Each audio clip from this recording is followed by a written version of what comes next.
आप class 10th में आए हैं और आपको समझ नहीं आ रहा कि क्या चीज़ किस टाइम पर और कैसे की जाती है, तो टेंशन की कोई बात नहीं है। इस वीडियो को देखने के बाद आपको सब समझ में आने वाला है।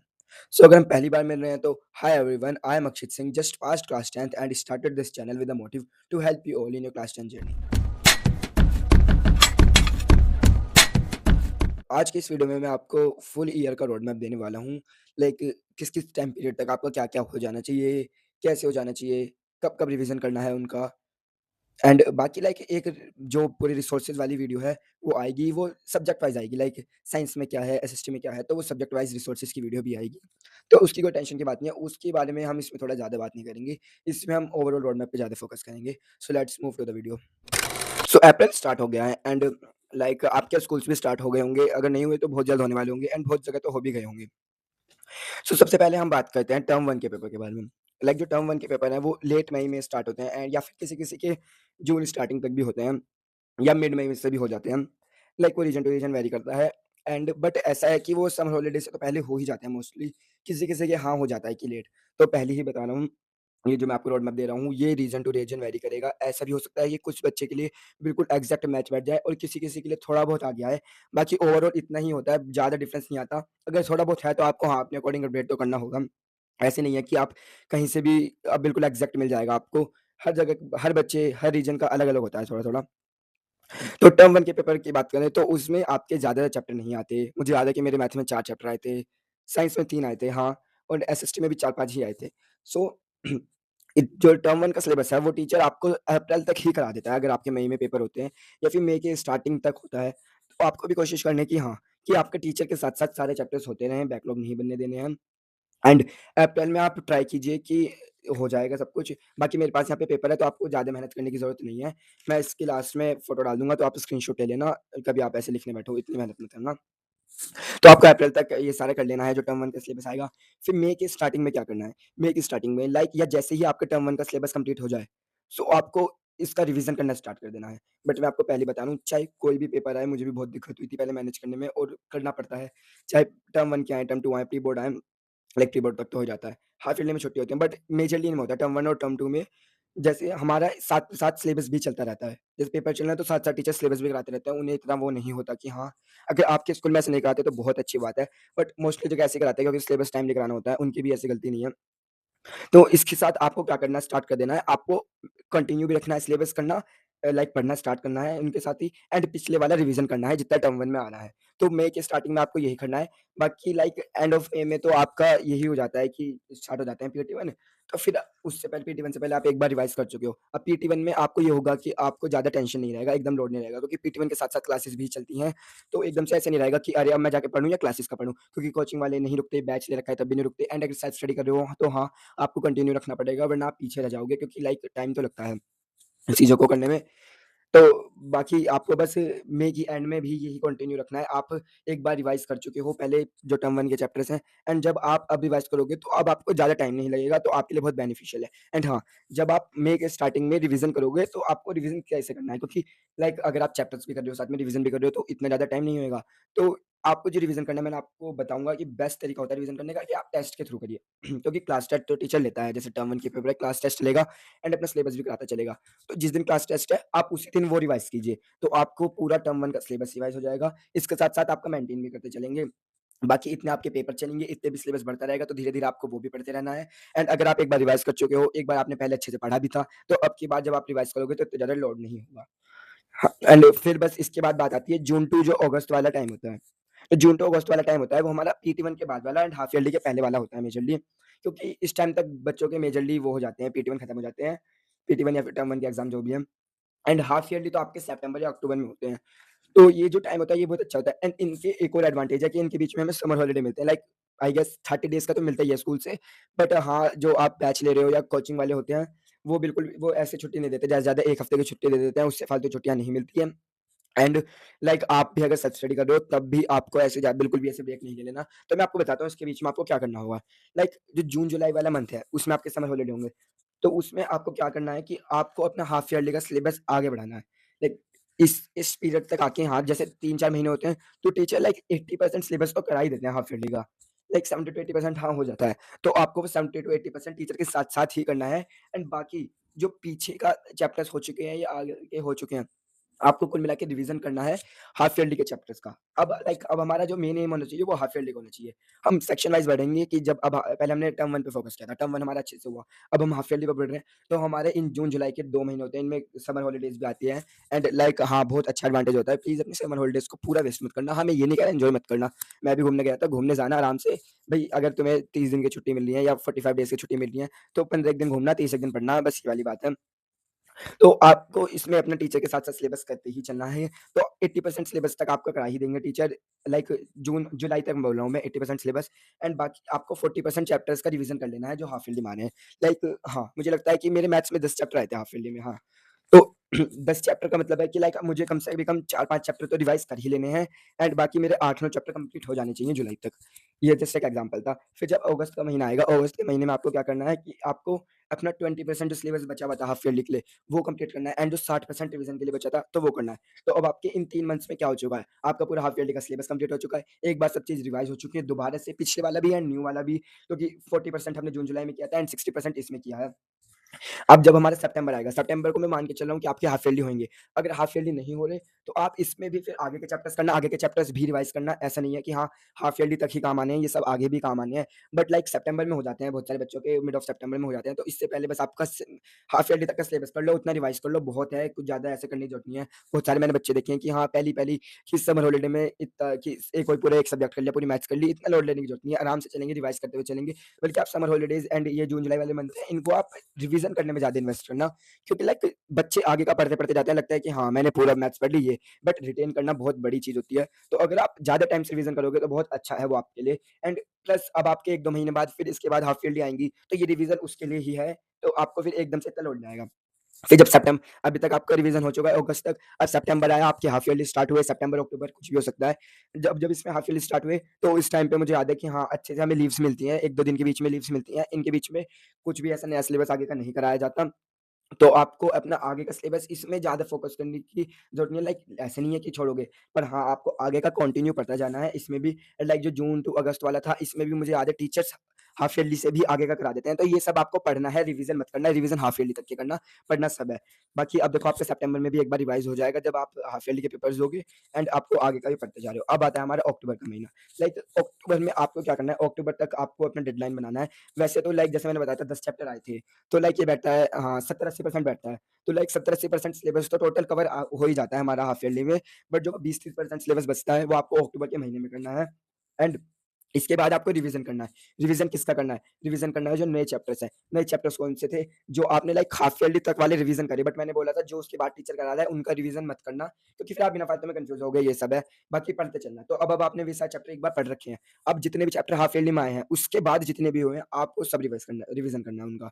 अब अक्टूबर के महीने तक देखो आपका क्या हो चुका है, पूरा सिलेबस कंप्लीट हो चुका है। पूरे सारे चैप्टर्स ए टू ज़ेड जो लास्ट में हुए हैं, चाहे जो स्टार्टिंग में हुए हैं, उनका रिवीजन हो ही चुका है। हाँ, वो है लास्ट वालों को एक-एक बार हुआ है, लेकिन ये अभी फ्रेश भी हैं, तो इतने ज़्यादा वो भी नहीं है। लेकिन ऐसा नहीं है कि जो पुराने वाले हैं, हम उन्हें भूल चुके हैं। पुराने वाले चैप्टर्स का भी हम पीटी 1 से पहले कराए, पीटी 1 में कराए, फिर हाफ ईयरली से पहले क्या है, फिर हाफ ईयरली में पढ़ा है। तो वो भी हमें याद है, तो अभी तक हमारा सब हो चुका है। अब आता है रिवीजन का time period, like April to जो अक्टूबर होता है, इसमें आपको सिलेबस कंप्लीट करना है एंड ये बार-बार रिवीजन इसलिए कराया है ताकि आपको चीज़ें भूले ना। अब नवंबर टू दिसंबर ये जो पीरियड होता है, इसमें बस आपको रिवीजन करनी है, प्रैक्टिस करनी है, रिवीजन करनी है, प्रैक्टिस करनी है, इसके बाद कुछ नहीं करनी एंड ट्रस्ट मी, अगर आपने अप्रैल टू अक्टूबर का वो जो मंथ है, बिल्कुल अच्छे से किया है, जैसे मैंने बताया है, तो बिल्कुल दिक्कत नहीं आएगी, बिल्कुल भी दिक्कत नहीं आएगी। अब नवंबर में मैं क्या मान के चल रहा हूँ कि आपका अक्टूबर में हो चुका है।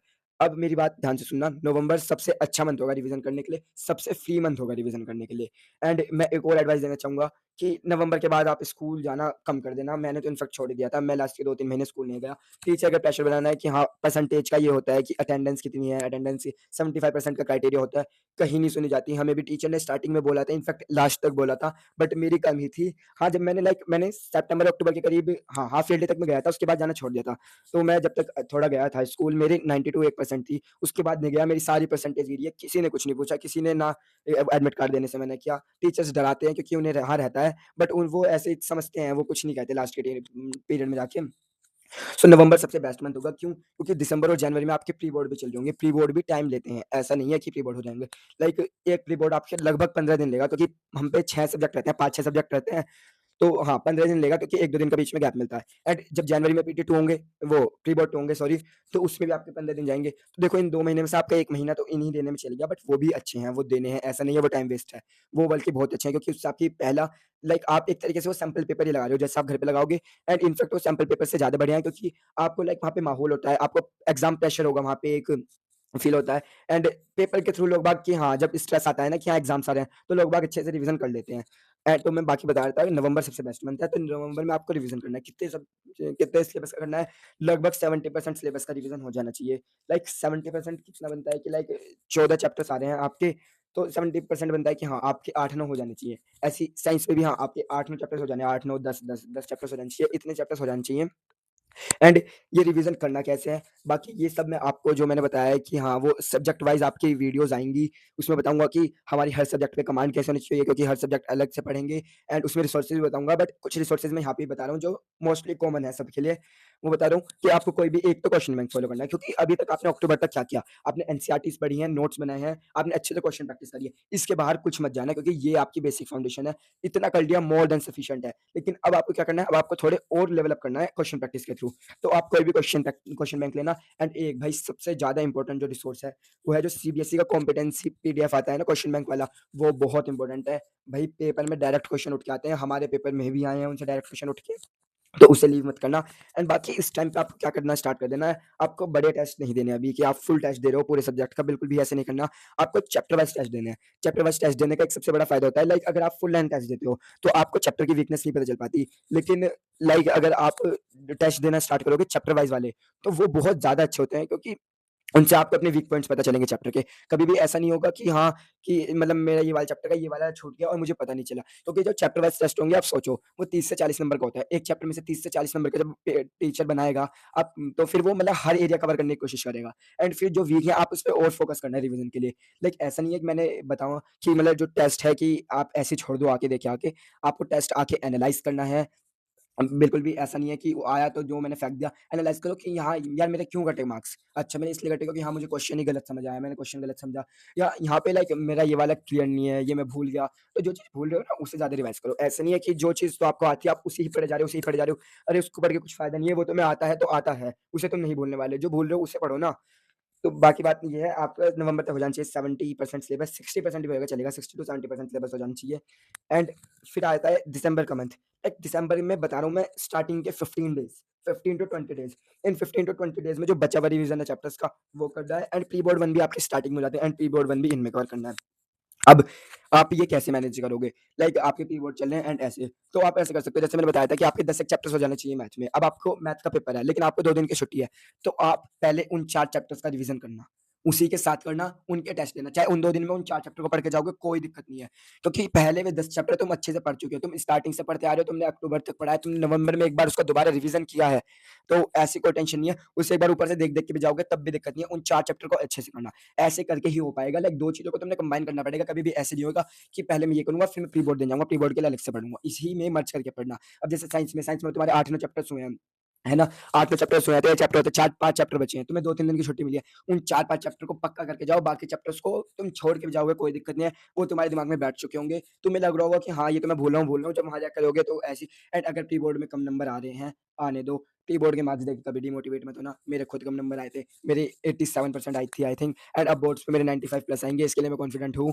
तो ये इसलिए होता है क्योंकि स्कूल वाले भी बहुत टफ पेपर बनाते हैं। सच बता रहा हूँ, जो लैंग्वेज सब्जेक्ट्स होते हैं ना, जो इनके अनसीन पैसेज आते हैं, स्कूल में क्या अनसीन पैसेज देते थे, कुछ समझ नहीं आ रहा, लैंग्वेज समझ नहीं आ रही, दिमाग की दही हो जाती थी।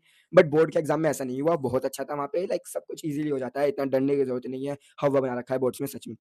अब दिसंबर के आपने 15 टू 20 डेज़ में क्या करा, एंड नवंबर में आपका पूरा सिलेबस का एक-एक बार रिवीज़न हो चुका है अच्छे से। आपने अपने प्री बोर्ड 1 भी दे दिया है, तो आपको थोड़ा एग्ज़ाम प्रेशर भी वो टैकल करना आ गया है कि हाँ, आपको पता चल गया कैसे होता है। एंड इसके साथ आपने चैप्टर वाइज़ टेस्ट तो दिए ही हैं। अब जब आपने चैप्टर वाइज़ टेस्ट दिए हैं, तो आपको अपने वीक पॉइंट्स भी पता लग गए हैं। एंड यहाँ पे मैं एक और टिप देना चाहूँगा कि आप ट्राई करना कि मोस्ट ऑफ द सिलेबस हो जाए नवंबर में, वरना दिसंबर में आपके दिमाग की दही बन जाएगी। क्योंकि मैंने बोल तो दिया कि 4 चैप्टर कर लेना उन 2 दिन में, लेकिन इतना आसान नहीं होता कि तुम 4 चैप्टर 2 दिन में कर लोगे क्योंकि तुम्हें टेस्ट भी लगाने हैं।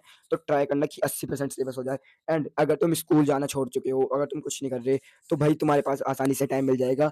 क्योंकि लाइक यार इस टाइम तक आते-आते देखना पूरे साल जिसने पढ़ा, हाँ मैटर करता है, बहुत सारे बोलते हैं कि मैटर नहीं करता है पूरे साल में, बट वो लाइक बहुत कम मैटर करता है। मैं लाइव एग्ज़ाम्पल हूँ, पूरे साल सच बताऊँ कोई ऐसे गाइड करने वाला नहीं था, कुछ नहीं पता था क्या करना है, कैसे करना है। मैंने स्टार्टिंग में कुछ भी पढ़ा है, कैसे पढ़ा है, बिना स्ट्रैटेजी के पढ़ा है। मैंने सितंबर से बोला ना कि सितंबर हाफ ईयरली के बाद जाना छोड़ा, उसके बाद जितनी मेहनत करी है, उसके बाद मैं 14-14, 15-15 घंटे पढ़ा, तो तब जाके हुआ। तो आपको भी इस टाइम पे अपने लाइक पढ़ने के यार घंटे बढ़ाने पड़ेंगे। अगर आप तक आज तक आप नहीं पढ़े, पढ़ना पड़ेगा। एंड पढ़ने का सबसे बड़ा वो है कि बच्चे ऐसे लाइक यार बीच में गैप लेते हैं, बहुत ज़्यादा लेते हैं कि 1 घंटा पढ़ा, आधा घंटा गैप लिया, 1 घंटा पढ़ा, आधा घंटा फिर ऐसे करके आपको लगता है मेरे पास तो टाइम ही नहीं बच रहा, ये है, वो है, ये है। आपको थोड़ा अपना नींद से कॉम्प्रोमाइज़ करना पड़ेगा। देखो, कुछ पाने के लिए कुछ खोना पड़ता है, ऐसा बिल्कुल नहीं है कि हाँ, उसके बाद भई बोर्ड की क्लास के बाद पूरा 1 महीना अब मैं बिल्कुल फ्री था, कुछ नहीं करा मैंने। तुम पूरा सोना चाहे पूरे दिन बट इस टाइम पे थोड़ा मेहनत कर लेना, लाइक अपना 10-12 घंटे का तो पढ़ने का रखना, तभी अच्छे से रिवीज़न होगा। एंड अगर आप डेली 10-12 घंटे पढ़ोगे एंड आप महीने में 30 दिन पढ़ रहे हो नवंबर में, तो आपके पास 300 से 320 घंटे बैठ जाते हैं। 360 सॉरी 360 घंटे बैठ जाते हैं, 300 से साढ़े 300 लगा लो, तो लाइक आप इतना में आसानी से अपना सिलेबस पूरा रिवीज़न कर सकते हो। बट मैं फिर भी कह रहा हूँ कि हाँ, तुम 80-90% कर लो, थोड़ा बहुत तुम कर लेना। अब बढ़ते हैं जो दिसंबर के लास्ट के 10 दिन बचे हैं, 10-15 दिन बचे हैं, क्योंकि मैंने वो 15-20 दिन का बताया स्टार्टिंग का, जो 10-15 दिन बचे हैं एंड जो जनवरी का महीना बचा है, इस महीने को हम बहुत ही अच्छे तरीके से यूज़ करेंगे, क्योंकि अक्टूबर तक हमने सिलेबस कंप्लीट किया, लाइक चीज़ें रिटेन भी करी, पढ़ी एक बार। अब हमने नवंबर और दिसंबर स्टार्टिंग में क्या किया, हमने लाइक अपने वीक पॉइंट्स पता किए, हमने चीज़ों को और अच्छे से रिवाइज़ किया एंड लाइक अब रिवीजन ऐसा किया हमने अच्छे-अच्छे क्वेश्चन्स लगाए। बट एट द एंड हमें वहाँ पे पेपर देने जाना है 3 घंटे का, अगर तुम्हें आदत नहीं है तो भाई नहीं हो पाएगा। पेपर छूटते हैं बच्चों के, मेरा मैथ्स का पेपर छूटा था, बल्कि मैंने 15-20 सैंपल पेपर लगाए थे, क्योंकि लाइक हाँ, वो रीजन बाय रीजन अब की बार बहुत घपला हुआ था मैथ्स के पेपर में। हमारे वाला बहुत लेंथी सेट था, बहुत ज़्यादा लेंथी सेट था। मेरा लास्ट का एक क्वेश्चन छूटा था। तो स्पेशली मैथ जैसे पेपर एंड लाइक हाँ, इंग्लिश जैसे जो पेपर होते हैं ये छूटते हैं, क्योंकि लाइक इनमें लिखना बहुत पड़ता है। इंग्लिश जैसे सब्जेक्ट्स में भी लॉन्ग क्वेश्चन आते हैं, राइटिंग क्वेश्चन आता है एंड बहुत सारी चीज़ें होती हैं। तो छूटा तो है, पेपर बहुत सारे बच्चों का छूटता है, बहुत ऐसी नई बात नहीं है। इसलिए अब इसमें हमें स्पीड बनानी है, क्योंकि अब कंटेंट हमारे दिमाग में बैठ चुका है। हमने एक बार ऊपर से पढ़ लिया, एक बार डिटेल में जाके रिवाइज़ भी कर लिया। अब बस हमें प्रैक्टिस, प्रैक्टिस, प्रैक्टिस करनी है, रिवीज़न पे बहुत कम फोकस करना है। सो इसमें आपको क्या लगाना है? देखो मैं सबसे पहले बता रहा हूँ, अब इसमें आपको रिवीज़न करना है, क्योंकि ऐसा नहीं है कि आप 2 महीने रिवीज़न ही नहीं करोगे। लेकिन जब रिवीज़न करोगे वो किसके थ्रू करोगे? सैंपल पेपर्स के थ्रू करोगे। आपको बस क्या करना है, आपको बस अब सैंपल पेपर्स लगाने हैं। सैंपल पेपर कैसे लगाने हैं कि मान लो आपने लगाया, टाइमर लगाया, आप सैंपल पेपर लगा रहे हो। जो क्वेश्चन नहीं हो पाए, तो उन्हें भी एनालाइज़ करना है। अगर तुम 3 घंटे में पेपर कर रहे हो, वैसे ट्राई करना कि तुम 2 घंटे, लाइक मैं घर पे मैथ्स का पेपर 2 घंटे 10 मिनट में मेरा था, 2 घंटे 10 मिनट या 2 घंटे में हो जाता था, पर देख लो मैं वहाँ पे छूटा। इतना लेंथी भी आते हैं सेट्स। तो ट्राई करना कि ढाई घंटे का तो टाइमर लगाओ कम से कम। एंड जब आप करते जाओगे, करते जाओगे, करते जाओगे, तो आपकी टाइमिंग कम होती जाएगी, कम होती जाएगी। एंड हाँ, वो आपकी फिर आने लगेगी, स्पीड बढ़ने लगेगी। आपके सोचने का तरीका एकदम से हो जाएगा कि हाँ, अब आप जल्दी से सोच पाएँगे आंसर्स। तो वो विद टाइम होगा, ऐसा नहीं है कि पहले दिन से ही आप जब लगाना शुरू करोगे, लाइक मेरे तो पता है मैथ्स में लाइक ऐसे भी होता है, मैं आपको बता रहा हूँ। मैथ्स में मेरे जब मैंने पहला लगाया था, मेरे 67 मार्क्स आए थे जब मैंने पहला सैंपल पेपर लगाया था। विद टाइम का, तो लाइक लिटरल मैंने ये देखा है और भाई मैं देख के उसे शॉक था कि हाँ, ऐसा होता है। टाइम के साथ मार्क्स बढ़े हैं, घटे नहीं हैं। घट रहे हैं तो टेंशन लेने की बात नहीं है। मतलब आपको बढ़ाने मार्क्स बढ़ाने हैं, टाइमिंग कम करनी है। मेरे मार्क्स बढ़े, बढ़े, बढ़े। इनफैक्ट लास्ट के 5-6 में मेरे 80, 80, 80 आए थे सब में। एंड स्टार्टिंग में दिक्कत क्या होती थी कि लाइक सिली मिस्टेक्स बहुत होती थी। तो बस ये सब ही है, इन सब चीज़ों पे ध्यान रखना है, सिली मिस्टेक्स को अवॉइड करना है। एंड सैंपल पेपर बताया मैंने आपको, सैंपल पेपर के थ्रू करना है। एक होता है additional question paper. Additional question paper आपको मिल जाएगा, आप सीबीएसई वाले पे जाओगे, जब आप सीबीएसई की मेन वेबसाइट पे जाओगे, मेन वेबसाइट नहीं, जो लाइक वो वाली होती है शायद स्टडी मटेरियल वाली होती है, हाँ, उस वाली वेबसाइट पे जाना एंड वहाँ पे आपको एक क्वेश्चन बैंक वाला ऑप्शन दिखेगा। उस क्वेश्चन बैंक वाले ऑप्शन पे जाओगे तो उसमें एडिशनल क्वेश्चन पेपर पड़े होंगे। अगर तुमने वो क्वेश्चन्स लगा लिए, वो बहुत हाई लेवल के होते हैं, बहुत ज़्यादा हाई लेवल के होते हैं, उन्हें भी लगाना, उन्हें भी ऐसे मत स्किप करना। हाँ, वो रिसेंट ईयर्स के नहीं है, वो पिछले ईयर्स के हैं, बट उन्हें भी लगाना। तीसरी चीज़ आ जाती है पीवाईक्यू। पीवाईक्यू मैंने अभी तक इसलिए नहीं बताया था, क्योंकि पीवाईक्यू आपको लाइक ऐसे ज़रूरी नहीं है कि आप कोई पूरी बुक खरीदो या ये है, इससे ज़्यादा वो करने की ज़रूरत नहीं है। लाइक ऐसी बुक्स भी आती है जिसमें हाँ, वो सॉर्ट कर देते हैं चैप्टर वाइज़ कि आपने कि एक चैप्टर के पीवाईक्यू ये थे, दूसरे चैप्टर के ये थे। हाँ, उनसे चीज़ें ईज़ी हो जाती हैं, बट आप मत लगाना पहले, पहले आप क्वेश्चन बैंक अच्छे करना है, ये करना। अब इस टाइम पे अब हम प्रैक्टिस कर रहे हैं ना, अब आप पूरे के पूरे पेपर भी लगा सकते हो। लाइक आपने 2026 का पेपर उठाया, वो लगाया, 2025 का पेपर लगाया, वो भी आप सैंपल पेपर की तरह लगा सकते हो। इसके साथ मैं बताना चाहूँगा कि आपको फुल टेस्ट देने स्टार्ट कर देने हैं, या आप कोचिंग में कर सकते हो, कहीं भी कोचिंग में ले सकते हो, ऑनलाइन टेस्ट भी अवेलेबल होते हैं, सैंपल पेपर खरीद सकते हो। इनफैक्ट लाइक मैं बताना चाहूँगा कि मैंने ओसवाल के सैंपल पेपर यूज़ करे थे, बट जो मैंने आपको चैप्टर वाइज़ टेस्ट, वो मैंने यहाँ पे लोकल में मेरी एक टेस्ट सीरीज़ जॉइन करी थी, इसलिए नहीं लिया। बट आपके लोकल में ऐसे नहीं है, तो फिर आप एक वो ले सकते हो, एडुकार्ड का जो आता है, उसमें चैप्टर वाइज़ होते हैं। हाँ, मैंने देखा था एंड उसमें सेक्शन वाइज़ भी होते हैं आई थिंक। तो आपको ऐसे पढ़ना है, चैप्टर पढ़ने हैं, सेक्शन पढ़ने हैं, फिर फुल। एंड मैं अब आप जब इस टाइम पे रिवीजन कर रहे होंगे ना, आपको अब एक ही चैप्टर का रिवीजन नहीं करना, आपको लाइक कभी-कभी रिवीजन करना पड़ेगा। हाँ, इस टाइम पे टीचर्स मैराथन भी लेना स्टार्ट कर देते हैं, तो वो मैराथन्स लाइक होती हैं यार, अच्छी होती हैं सच में। मैंने दिगराज सर की मैराथन देखी थी, मैंने प्रशांत भैया की मैराथन देखी थी, एंड मैंने शोभित भैया की मैराथन तो देखी ही थी। तो इनकी देखी थी, वो मैराथन्स अच्छी थी। आप किसी और टीचर की भी फॉलो कर सकते हो जिसे आप पहले से देख रहे हो, तो उन मैराथन के साथ भी आप रिवीजन कर सकते हो। लेकिन अब सेक्शन वाइज़ रिवीजन होगा, अब ऐसे चैप्टर वाइज़ रिवीजन नहीं होएगा। सेक्शन वाइज़ रिवीजन कैसे होएगा? जैसे फॉर एग्जांपल साइंस है, कि एक दिन मैं सारी फिज़िक्स पढ़ूँगा, एक दिन सारी केमिस्ट्री पढ़ूँगा, एक दिन सारी बायो पढ़ूँगा। एंड कभी भी ऐसे मत करना कि पूरे दिन में जो एक चीज़ लेके बैठे हो, तो बस उसे ही करते रहो। लाइक आपको चीज़ें बदलनी होंगी। मतलब बदलने का मतलब वो होगा कि आपको 2-3 चीज़ करने का ट्राई करना है एक दिन में, कि मैं एक तो सैंपल पेपर डेली लगाऊँगा, ये ट्राई करना है। 1 या 2 सैंपल पेपर लगने चाहिए डेली। अगर सैंपल पेपर नहीं लगाया तो एक सैंपल पेपर और एक कोई वैसा आपने वो चैप्टर वाइज़ या सेक्शन वाइज़ टेस्ट दे दिया, ऐसा होना चाहिए। तो इस टाइम पे आपको सेक्शन वाइज़ रिवीजन स्टार्ट कर देना है। इसके साथ आपको सेक्शन वाइज़ टेस्ट भी देने हैं। लाइक ये मैं आपको बताना भूल गया, ये पहले करना, ये सॉरी इसके लिए मैंने ये थोड़ा नीचे लिख लिया। Section wise revision and section wise test. जैसे ही नवंबर और दिसंबर का वो स्टार्टिंग वाला फेज़ खत्म होएगा जिसमें रिवीजन किया था, आप सेक्शन वाइज़ रिवीजन या लाइक टीचर्स के अकॉर्डिंग जो भी वो होंगे, उनके साथ रिवीजन करना स्टार्ट कर देना। सैंपल पेपर साथ में लगाना स्टार्ट कर देना, एडिशनल क्वेश्चन पेपर, पीवाईक्यू सब लगा देना, टेस्ट सेक्शन वाइज़ भी देना, फुल लेंथ टेस्ट भी देना। एंड इसी बीच आपके प्री बोर्ड 2 भी आएँगे, तो उन्हें भी आप फुल लेंथ टेस्ट की तरह ही देना। बिल्कुल स्किप मत करना प्री बोर्ड। वो ब हमारे स्कूल में तो 2 हुए ही नहीं थे, हमारे में 1 ही हुआ था, तो मैंने वो दिया था। बट अगर 2 हो रहे हैं तो अच्छी बात है। हाँ, ये है कि अगर आपका जब तक सिलेबस पूरा नहीं हो पाएगा ना, तो फिर आपको प्री बोर्ड देने का बहुत ज़्यादा डिफ़िकल्टी आएगी, क्योंकि प्री बोर्ड देने का मन नहीं करेगा। मेरा था ये, मेरे पहले वाले तक था कि हाँ, मेरा थोड़ा सिलेबस बच रहा था प्री बोर्ड तक, तो मुझे लग रहा था यार प्री बोर्ड आ गया, मैं कहा यार इसे देखा करूँगा क्या, कि पढ़ा तो है नहीं। तो इसलिए मेरी मान लो भाई, पहले से पढ़ के रखना है, ऐसा नहीं है। बाकी जो मैं आपको सेक्शन वाइज़ रिवीज़न बता रहा था वो बता देता हूँ। मैथ्स में कुछ ऐसा नहीं होता कि हाँ, आप थ्योरी पढ़ रहे हो, आप रिवीज़न कर रहे हो। मैथ्स का रिवीज़न एक ही है, वर्कशीट्स लगाओ, सैंपल पेपर लगाओ, वर्कशीट्स लगाओ, सैंपल पेपर लगाओ। इसमें तो आपको इनफैक्ट सेक्शन वाइज़ कुछ होता ही नहीं है कि ऐसा मत करना कि पहले अलजेब्रा का देना है, फिर ज्योमेट्री का देना है, इसमें कुछ नहीं है, इसमें बस sample paper, sample paper, sample paper. अगर सबसे ज़्यादा सैंपल पेपर किसी के लगाने हैं तो हैं, तो वो है मैथ्स के। मैथ्स, क्योंकि मैथ्स में इतनी सिली मिस्टेक होती है, इतनी सिली मिस्टेक होती है, और सब में क्या है कि आप ज़्यादा गलत वर्ड लिखा है, गलत वर्ड पे आधा नंबर कटा है।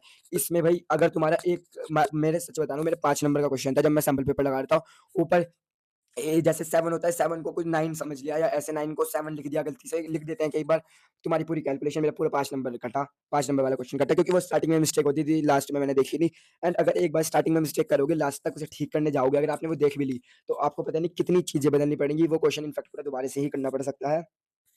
तो बस यही है। साइंस में आपको मैंने बताया, फिज़िक्स करना, केमिस्ट्री करना, बायो करना, सेक्शन वाइज़ करना। एसएसटी में पता ही है आपको, history, polity, geography, economics, language subjects में आप ऐसे कर सकते हो कि एक दिन मैंने पोएम उठाई, एक दिन मैंने प्रोज़ उठाई, प्रोज़ यानी जो चैप्टर्स होते हैं आपके, एक दिन मैंने सप्लीमेंट्री बुक बुक उठाई, एक दिन में मैंने लाइक ये छोटे-छोटे होते हैं तो एक सारे उठा लिए, कि ग्रामर, राइटिंग और आंसरिंग पैसेज एक दिन में करा मैंने। बाकी एडिशनल सब्जेक्ट जैसे मेरे पे आईआईटी था, तो मैं आईटी का बता रहा हूँ, आईटी एआई में ऐसे होता है, पार्ट 1 होता है, पार्ट बी होता है। तो पार्ट ए कर लिया एक दिन पार्ट बी कर लिया। तो आपको इसी तरीके से रिवीज़न करना है, ज़्यादा डिटेल में अब रिवीज़न करने की ज़रूरत नहीं है, क्योंकि अब तुम सैंपल पेपर लगा रहे हो। रिवीज़न का फेज़ पहले आया था, स्टार्टिंग हमारा सिलेबस कंप्लीशन वाला फेज़ था, अप्रैल टू अक्टूबर, फिर नवंबर नवंबर एंड स्टार्टिंग दिसंबर में हमारा रिवीज़न फेज़ था, एंड लेट दिसंबर टू जनवरी जो था, हमारा वो बस फेज़ है प्रैक्टिस, प्रैक्टिस, प्रैक्टिस। अगर आपने ये कर लिया तो मैं वादे से कह सकता हूँ 95 प्लस नहीं, 98 प्लस नहीं, 99 प्लस नहीं, आपके 100% भी आ सकते हैं। बड़ी बात नहीं है। आज से पहले भी बच्चे लाए हैं। देखो, हमें तो कोई गाइड करने वाला नहीं था, लेकिन आपको मैं गाइड कर रहा हूँ, एंड लाइक बता रहा हूँ कि ऐसा कर लिया तो भई इससे ऊपर कोई इंसान क्या कर लेगा। हम पहले रिवीज़न कर रहे हैं अच्छे से, फिर रिवीज़न दोबारा किया डिटेल में नवंबर के महीने में, दिसंबर के महीने में। इसके बाद भी हम प्रैक्टिस क्यों कर रहे हैं? ताकि स्पीड अच्छी हो जाए, लिखने की प्रैक्टिस हो जाए। तो अगर ये कर लिया तो भाई बहुत अच्छी बात है। बाकी मैं ये अब लगा दूँगा लास्ट में इसकी फ़ोटो, ये आप स्क्रीनशॉट ले लेना, एंड मिलते हैं नेक्स्ट वीडियो में। तब तक के लिए पढ़ते रहो, हेल्दी रहो।